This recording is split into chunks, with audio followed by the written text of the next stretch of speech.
الحمد لله رب العالمين الرحمن الرحيم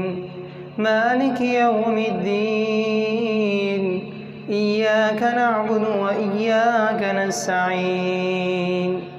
اهدنا الصراط المستقيم صراط الذين أنعمت عليهم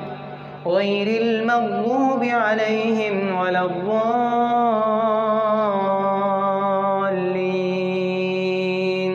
آمين.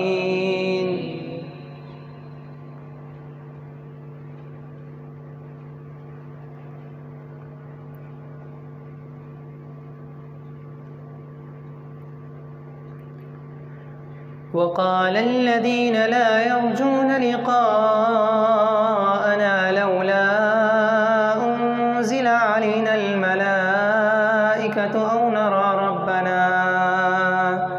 لقد استكبروا في أنفسهم وعتوا عتوا كبيرا يوم يرون الملائكة لا بشرى يومئذ للمجرمين ويقولون حجرا محجورا وقدمنا إلى ما عملوا من عمل فجعلناه هباء منثورا أصحاب الجنة يومئذ خير مستقرا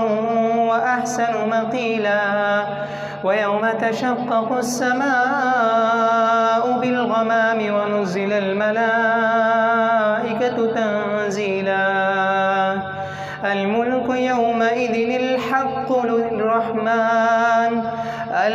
يومئذ الحق للرحمن وكان يوما على الكافرين عسيرا ويوم يعض الظالم على يديه يقول يا ليتني اتخذت مع الرسول سبيلا يا ويلتى ليتني لم أتخذ فلانا خليلا لقد أضلني عن الذكر بعد إذ جاءني وكان الشيطان للإنسان خذولا وقال الرسول يا رب إن قوم اتخذوا هذا القرآن مهجورا وكذلك جعلنا لكل نبي عدوا من المجرمين وكفى بربك هاديا ونصيرا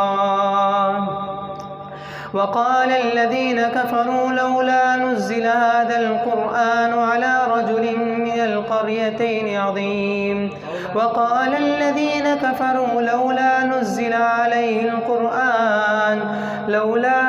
عليه القرآن جملة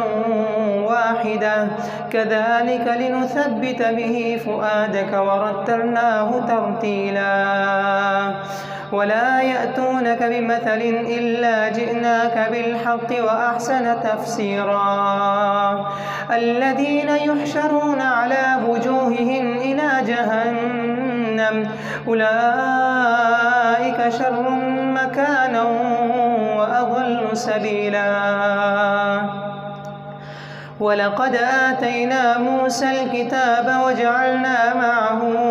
أخاه هارون وزيرا فقلنا اذهبا